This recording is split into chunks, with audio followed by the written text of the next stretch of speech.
আপনার ব্যবহৃত বা পড়ে থাকা ওয়্যার স্পিকার অথবা ওয়্যারযুক্ত হেডফোনটি এই মডিউলটির মাধ্যমে ওয়্যারলেসে কনভার্ট করতে পারবেন। আজকে আমার হাতে যে ছোট্ট একটা গ্যাজেট দেখতে পাচ্ছেন, এই জিনিসটা ছোট হলেও এর কার্যক্ষমতা অনেক। এই জিনিসটি হলো একটি ব্লুটুথ মডিউল। এই ব্লুটুথ মডিউলটির মাধ্যমে আপনারা সকল ধরনের ওয়্যার হেডফোন ব্লুটুথে কনভার্ট করতে পারবেন এবং ওয়্যারযুক্ত স্পিকারগুলো ব্লুটুথে কনভার্ট করতে পারবেন। বিশেষ করে এই মডিউলটা বেশি ব্যবহার করা হয় এমপ্লিফায়ারে দেখা যায় এমন ধরনের ব্লুটুথ কার্ড ব্যবহার করলে নয়েজ আসে বা সাউন্ড কোয়ালিটি নষ্ট হয়ে যায়, কিন্তু এ ধরনের ব্লুটুথ মডিউল ব্যবহার করলে সাউন্ড নষ্ট হবে না বা কোনো ধরনের নয়েজ আসবে না।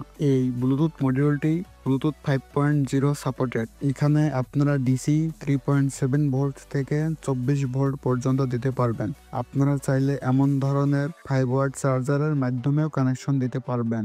তারপর এখানে দেখতে পাচ্ছেন 3.5 একটি হেডফোন পোর্ট। আপনাদের ওয়্যার হেডফোন অথবা আপনাদের স্পিকারের যে 3.5 জ্যাকটা রয়েছে, এখানে কানেক্ট করলে সহজেই আপনাদের ওয়্যার হেডফোন অথবা ওয়্যার স্পিকারটি ব্লুটুথে কনভার্ট হয়ে যাবে।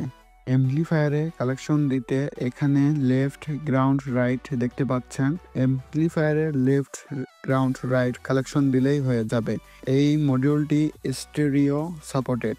এখানে একটা কানেক্টর দেখতে পাচ্ছেন। এই কানেক্টর দিয়ে ভলিউম বাড়াতে কমাতে পারবেন, সং চেঞ্জ করতে পারবেন অথবা সং প্লে পজ করতে পারবেন।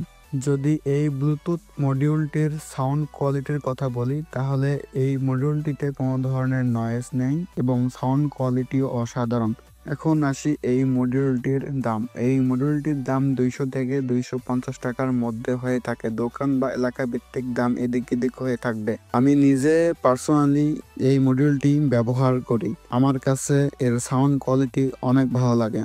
আপনারা যারা চাচ্ছেন আপনাদের ওয়্যার হেডফোন অথবা ওয়্যারযুক্ত স্পিকারটি ব্লুটুথে কনভার্ট করবেন, তারা এমন একটি ব্লুটুথ মডিউল ব্যবহার করতে পারেন। সো আজকে এই পর্যন্তই। দেখা হচ্ছে নেক্সট ভিডিওতে। ভালো থাকবেন।